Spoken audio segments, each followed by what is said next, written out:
Hello student, आज हम लोग पढ़ेंगे सोल्यूशन। सोल्यूशन में जो पहला पार्ट है that is concentration of solution.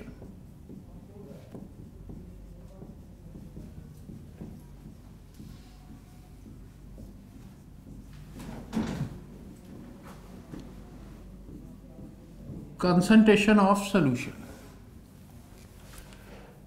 देखिए, कंसंट्रेशन ऑफ सोल्यूशन को करने से पहले आपको ये पता होना चाहिए कि what is solute and solvent. मान लीजिए मैंने शुगर को वाटर के अंदर डिजॉल्व करा। अब क्या दिक्कत आती है कि हमें ये डिसाइड करना है कि which acts as solute and which acts as solvent. कैसे डिसाइड करोगे कि ये सॉल्यूट है ये सॉल्वेंट है? जनरली दिमाग में क्या बैठा होता है कि sugar is solute and water is a solvent. क्या हर जगह solid compound solute and liquid compound solvent होता है? तो इसमें आपको एक बात ध्यान रखनी है कि physical state of solution is always equal to the solvent.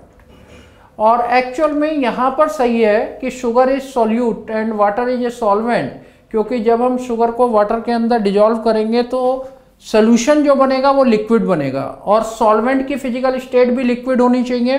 तो यहाँ पर वाटर लिक्विड है, इसलिए water acts as solvent and sugar acts as solute.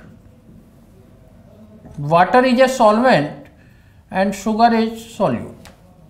तो एक पॉइंट हमें समझ में आना चाहिए कि physical state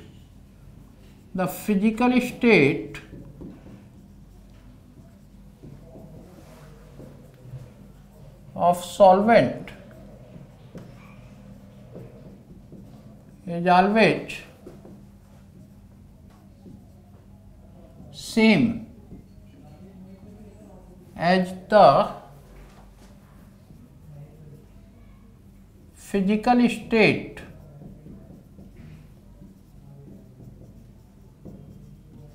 of solution। Physical state of solution. For example, अगर हम ये कहें कि शुगर प्लस वाटर मिलके सोल्यूशन बना रहे हैं। Solution is liquid, sugar is solid, S stands for solid and water is liquid. तो which acts as solvent? Water acts as solvent and sugar acts as solute। Is it clear? अगर हम एक और example लेते हैं कि copper sulphate है और इसमें वाटर डाला। Copper sulphate is solid, water is liquid, और इसने बना दिया CuSO4.5H2 and this is solid.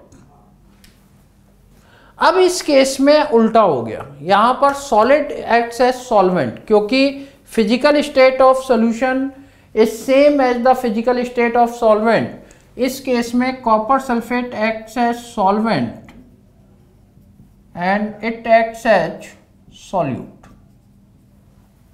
अगर मैंने इथेनॉल ले लिया प्लस वाटर, ये लिक्विड है, ये लिक्विड है, और सॉल्यूशन बना, सॉल्यूशन भी क्या है? लिक्विड है। अगर यहां पर फिजिकल स्टेट दोनों सब्सटेंस की सेम है as the physical state of solution, तब हम कैसे डिसाइड करेंगे? तब हमें पता होना चाहिए कि जिसका भी मोल्स का नंबर ज़्यादा होगा वो सॉल्वेंट होगा, जिसके मोल्स कम होंगे वो सॉल्यूट होगा।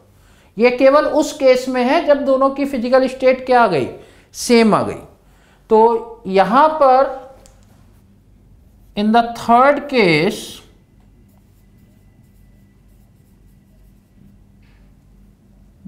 Which has greater number of moles, यानी मोल फ्रैक्शन उसकी ज्यादा होनी चाहिए, greater number of moles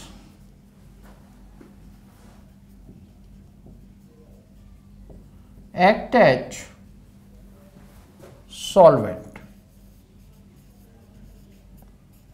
and another substance behave as solute। जिसके भी मोल्स ज्यादा होंगे वो सॉल्वेंट का काम करेगा, दूसरा कैसा बिहेव करेगा, सॉल्यूट का। तो सबसे पहले तो ये डिसीजन लेना पड़ता है कि कौन सा सॉल्यूट कौन सा सॉल्वेंट। फिर देखिए होता क्या है कि किसी भी सॉल्वेंट में अगर हम सॉल्यूट का अमाउंट बढ़ाते जाएं, एक फिक्स अमाउंट ऑफ सॉल्वेंट में सॉल्यूट का अमाउंट इंक्रीज करें, then we said solution is concentrated. और अगर मान लीजिए फिक्स्ड अमाउंट ऑफ सॉल्यूट में सॉल्वेंट बढ़ाए, then we said solution is diluted.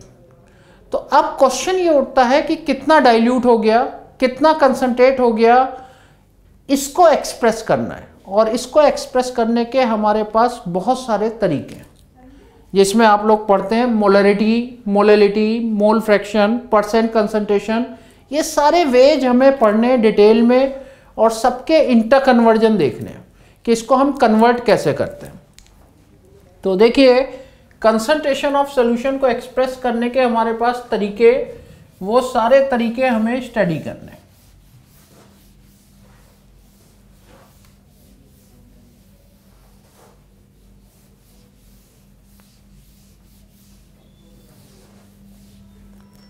One by one इसमें वे हम लेते चलते हैं।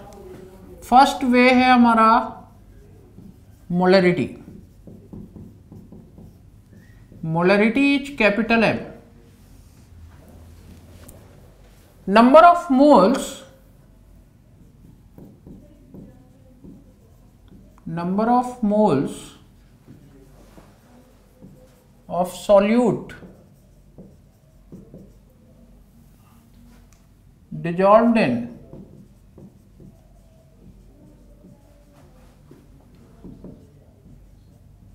1 liter of solution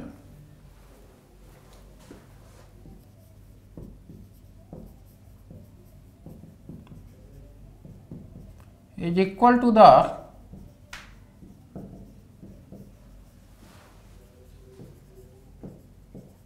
molarity of solution।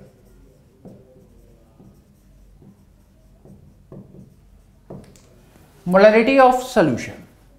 और इसको अगर हम फॉर्मूले में कन्वर्ट करते हैं, then molarity M is equal to weight of solute in gram upon molecular weight of solute पूरे का upon volume of solution in litre.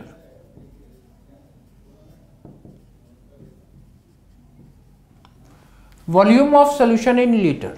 एक क्वेश्चन और पूछा जाता है कि इट इज टेम्परेचर डिपेंडेंट और नॉट। तो आंसर होगा yes, it is temperature dependent because on changing the temperature volume of solution decreases, and on increasing the temperature volume of solution increases, hence molarity of the solution decreases because it is the part of denominator. So it is temperature dependent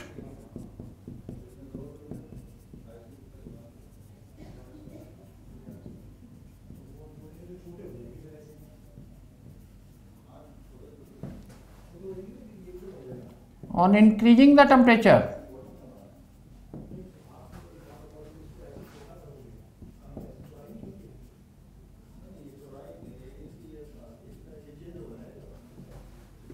molarity of the solution decreases। molarity of solution decreases because volume of solution increases।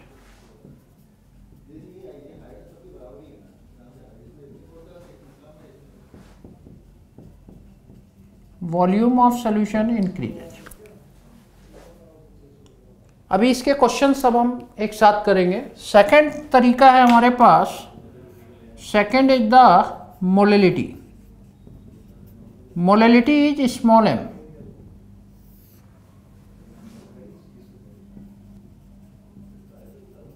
number of moles of solute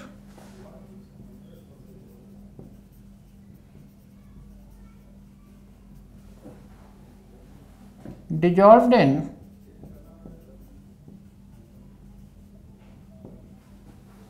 यहां पर 1 kg of the solvent, 1 kg of solvent is equal to molality of the solution, molality of solution, सही है। और molality को अगर हम फॉर्मूले में कन्वर्ट करें तो molality small m is equal to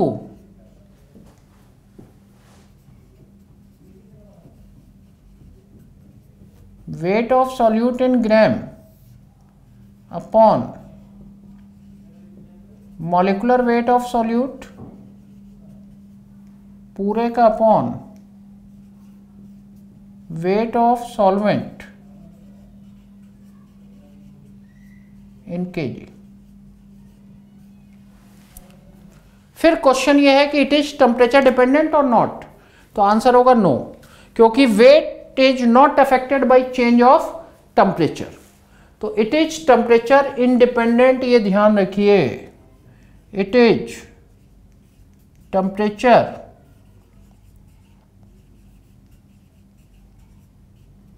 independent.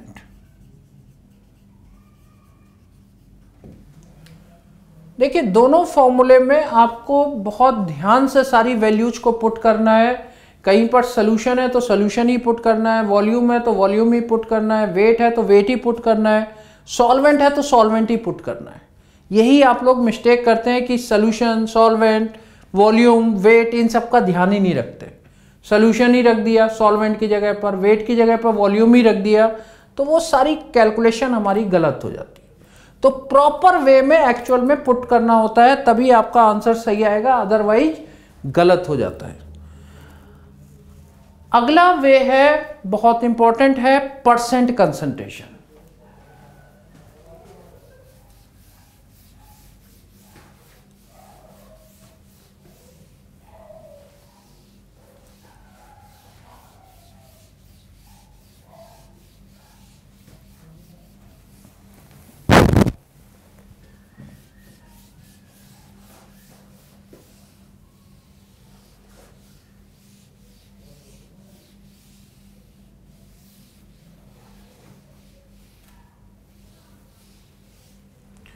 Third way है मेरे पास,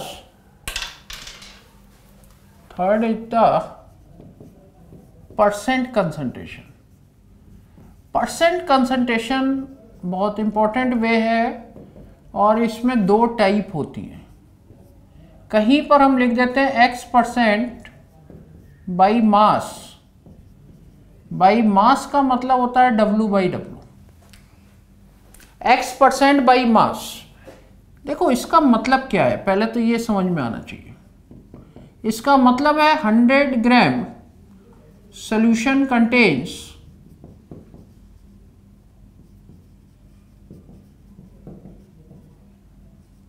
x ग्राम सॉल्यूट। 100 ग्राम सॉल्यूशन कंटेन्स x ग्राम सॉल्यूट।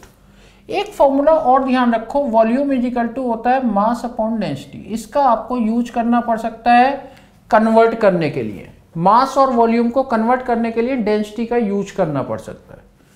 अब मान लीजिए मुझे इससे मोलैरिटी निकालनी है या मोलैलिटी निकालनी है, तो कैसे करेंगे?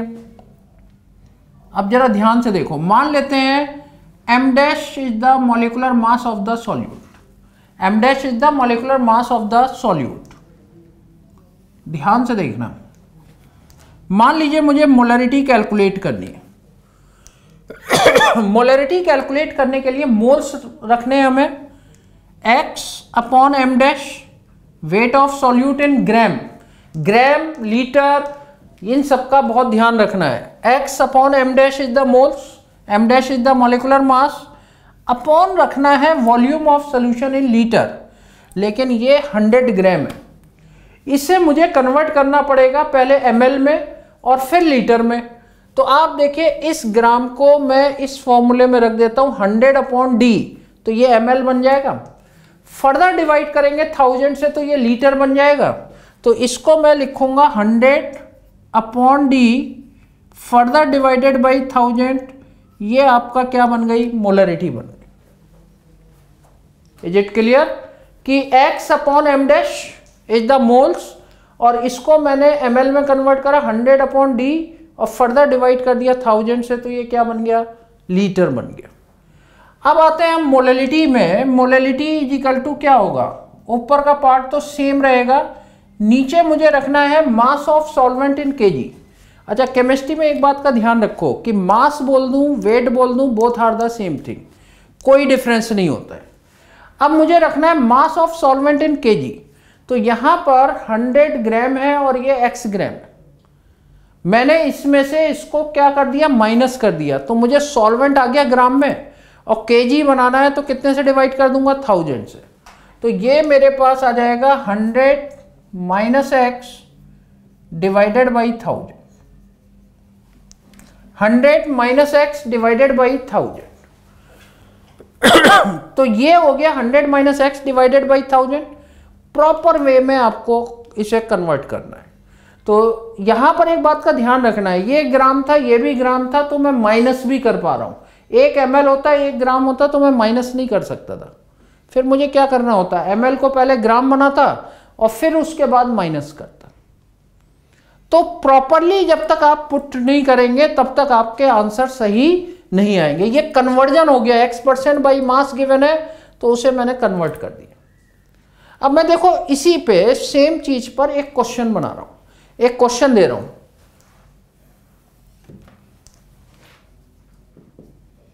Calculate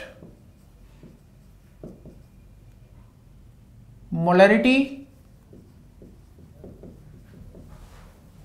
and molality of 40% NaOH solution by mass. The density of the solution is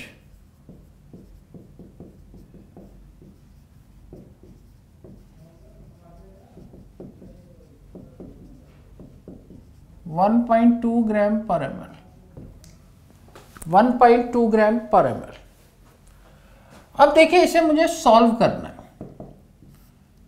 40% NaOH solution by mass है, तो इसको मैं क्या लिखूंगा, इसका मतलब हो गया 100 ग्राम सोल्यूशन। बस प्रॉपर वे में करते जाएंगे, कहीं कोई दिक्कत नहीं है। कंटेन्स 40 ग्राम NaOH, सही है। अब मोलरिटी मुझे निकालनी है, तो मोलरिटी बराबर क्या रखोगे, वेट ऑफ सॉल्यूट 40, NaOH का मोलर मास भी 40 होता है, 40/40 पूरे का upon volume of solution in litre चाहिए। 100 ग्राम है, D से डिवाइड करूंगा तो क्या बन जाएगा, ml, और फिर 1000 से डिवाइड करूंगा तो क्या बन जाएगा, लीटर। यानी 100/1.2 इंटू 1000, और दिस इज 12 है। This is the answer. और अगर मुझे मोलैलिटी कैलकुलेट करनी है तो मोलैलिटी इज इक्वल टू क्या होगा, 40/40 is the same thing, upon, अब मुझे चाहिए मास of solvent in KG. Mass of solvent कैसे आएगा, 100 में से 40 को माइनस करूंगा तो आएगा, तो 100 माइनस 40 डिवाइडेड बाई 1000, 40 कैंसिल, तो ये आ जाएगा 1000/60, और दिस इज 16.66 है, 16.66 है।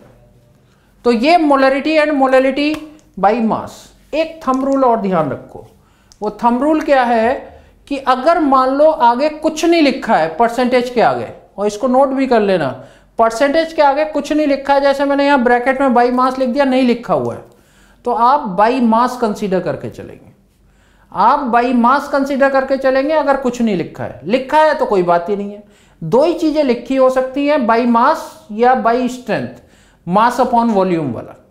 तो अब हम दूसरा तरीका देख रहे हैं, x% बाई स्ट्रेंथ, जहां W अपॉन V होता है, उसमें क्या क्या चेंजेस आते हैं उसको देखते हैं।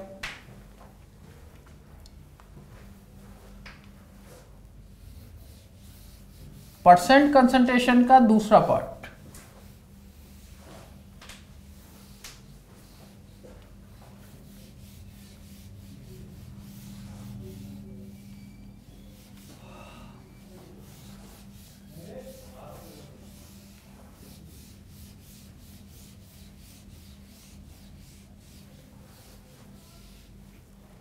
दूसरा पार्ट देखिए क्या है,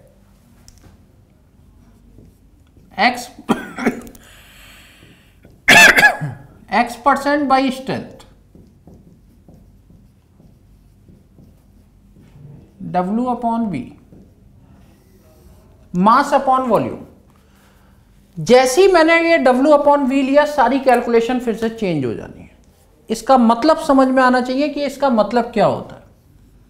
इसका मतलब है 100 ml solution contains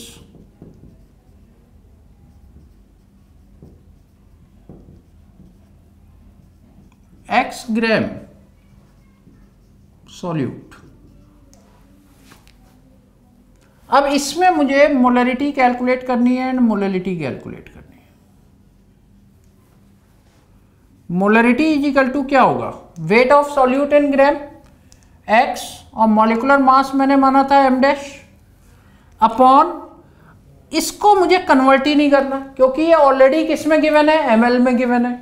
तो डायरेक्ट इसको रख देंगे 100 अपॉन 1000। यहां कोई कन्वर्जन की जरूरत नहीं है क्योंकि ये ऑलरेडी ml में था, तो 100 अपॉन 1000 ये volume of solution in litre बन गया। अगला देखिए, मोलरिटी के केस में क्या होगा, molarity is equal to x upon m dash, तो एज इट इज रहेगा अपॉन।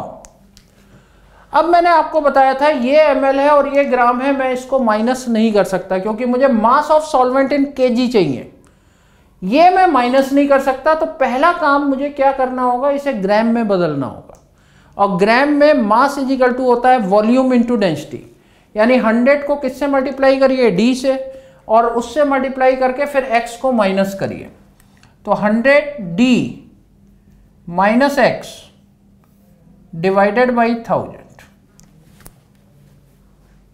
तो प्रॉपर वे में आपको करना है, 100 को d से मल्टीप्लाई करा तो मास बन गया, x को माइनस करा तो ये मास ऑफ सॉल्वेंट आ गया, डिवाइडेड बाई क्या हो गया, 1000 हो गया। तो ये मोलरिटी का फॉर्मूला। इस पे देखो एक क्वेश्चन करते हैं, calculate molarity and molarity of 98% H2SO4 solution.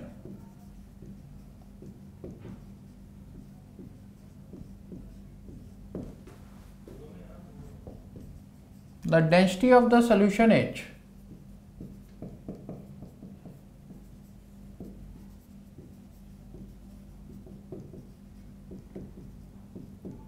(1.8 ग्राम पर ml).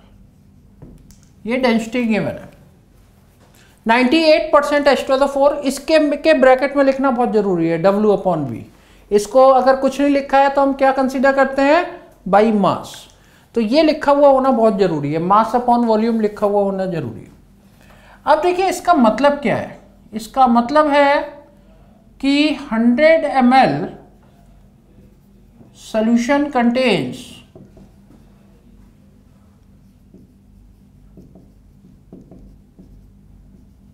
98 ग्राम H2SO4,